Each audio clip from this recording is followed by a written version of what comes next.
Yo, what's up mga kabayan? Welcome back sa aking channel, OFW Nonoy. Ayan po, nagamit ko po yung STC Pay Visa card ko sa SM Supermarket. Yung mga pinamili ko po pabalik dito po sa Saudi, yung mga binahon ko. Ayan, may laman po siyang 50 real. Siyempre, una po yung tinanong ko muna kung tatanggapin. Tinanong ko sa cashier. So ayan, okay naman daw, pwede naman daw. Kaya ayan, namili na kami. Ayan po yung mga kadalasan na yung ginagamit natin sa pagluluto pag nasa abroad po tayo. Ayan, mga nor, sinigang mix. Iba ba ito yung dinagdag niya? Yung ano po yun yung parang magic fry pag magpiprito po tayo. Tapos panay tas noodles, kung ano-ano pa na pwede nating dalhin. Lipat naman kami sa kabila, balik ulit. Doon din pala yung sinigang mix ulit. Parang ganyan lang ipadadala sa akin Kawawa ako naman. Yan, hanap pa tayong iba. Balak ata akong padalan ng gulay Sabi ko bawal yan, hindi pwedeng dalhin niya. Tapos yan yung nakapamili na kami. Yan, nakapila na ako sa cashier niyan. Sana naman tanggap.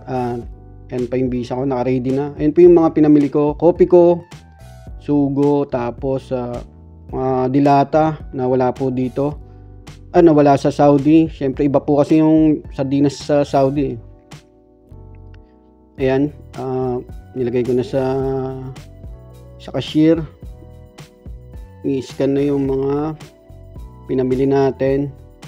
Ayan, noodles, kopi ko, Argentina. Tapos mga candy, saka mga kasi yung candy yan, gusto ng mga Saudi yan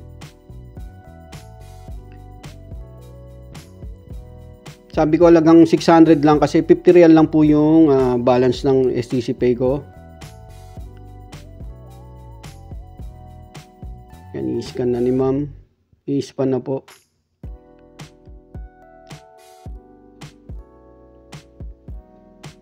Ayan. Tutut.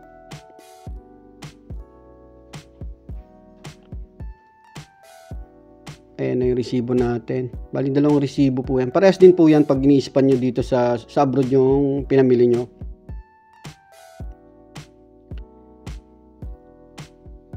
Okay na. And sabi ko, tutulungan ko magbalot. Sabi, kaya na ni ma'am. Yung sumobra sa 600, abonoan na ni boss yan. Kaya kwentahin niya kung magkano inabono niya. Ito yung resibo ko galing sa SM Supermarket. Tapos makaka-receive din po kayo niyan ng text galing ng sub ng STC Pay po pala. Ayan, 581 po at SM Supermarket. Ayan na po yung mga pinamili natin na dadalhin po natin dito sa Saudi. Maraming salamat mga kabayan.